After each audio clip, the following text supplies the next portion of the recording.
ex-cop who turned NASA executive fired 7 shots into his black neighbor, killing his neighbor. And while he was a cop, he killed 2 other people then too. All right? Let me bring you to Michael Hetle. Michael Hetle, a former police officer who later became an executive for NASA, has been found guilty of first-degree murder for killing his black neighbor. Hetle, who was white, let's put up the pictures. Hetle, who was white, had reportedly been feuding with the 24-year-old Javon Prather for years. The former cop who killed 2 people in the line of duty, and let me remind you, 99% of cops will never kill anybody in the line of duty. He killed 2, now 3 people in life.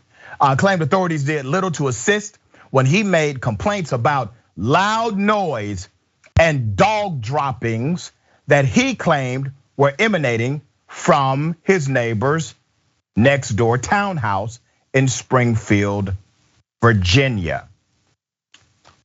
On Thursday, October 14th, a jury found 54-year-old Virginia man guilty of shooting the Maryland National Guardsman 7 times. March 2020 is when this happened. Hetle's own Ring video doorbell captured the moments when his front door opened and he began firing at Prather, who was standing on the porch. So this young black male knocks on the door. He knocks on the door, and here comes Hetle, the guy who's a former cop and already has killed 2 people, got 2 bodies on him. He comes out, literally guns blazing. 6 months before the incident, Prather was spotted in a video driving by Hetle's home, shouting at him. During trial, Hetle's attorney argued that the man acted in self-defense in the daily shooting and thought Prather had a gun. The jury did not buy it because it was a damn lie. That's why they didn't buy it. However, the Fairfax County Commonwealth's attorney argued that this was not self-defense and that it was murder in the first degree, which is murder with malice and murder with premeditation. And the attorney told the outlet that the video footage from the home security system played a crucial role in Hetle's conviction. Think about it. Think about it. This guy, former cop, has already killed 2 people in the line of duty, okay? 2. He's a former cop. Now, none of that was reported to any national database. No national database whatsoever had any of that information. You know why? Because it's not mandated. The George Floyd Policing and Accountability Act would have mandated that. That's your policy connection. And maybe he doesn't get the job at NASA if there's an actual transparent database that says, hey, this man is dangerous. But that didn't happen. And he is so emboldened that he decides to kill his neighbor, who was unarmed, who was not threatening his life, nor the life of his family. And now his neighbor is dead.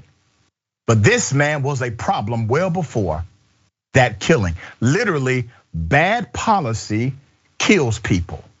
Let me say that again. Bad policy kills people.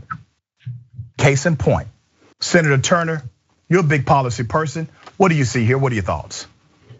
No, I agree with you, Doug. And I'm so glad you always bring up policy because it's vitally important and it has to be consequences.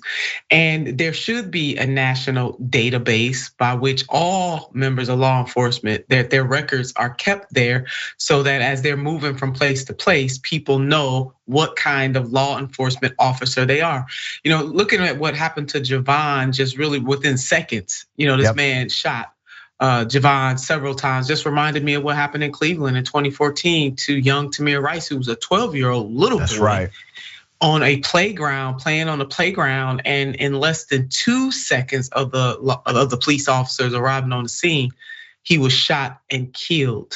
No questions asked, no put down your weapon, nothing, even though he had a toy weapon. But I'm saying none of that, even if they didn't know whether it was a toy or not put it down, don't move none of that. Just out the car, like you said, just guns blazing. So I'm really glad that the jury saw through this and convicted this man. But we need something larger to happen in this country. And I can't tell you how sick and tired, to quote Fannie Lou Hamer, sick and tired of being sick and tired, because it makes no sense that the Congress has not passed the George Floyd Act. Makes no sense whatsoever, and it's unacceptable. But if and until then, we need states and local governments to take action. They can do that. Right. Exactly, you make a great point, because local jurisdictions, they have been taking leadership here, right? And you have some states, they're moving in the right direction. You also have some prosecutors who are becoming very creative in how they utilize what's called prosecutorial discretion.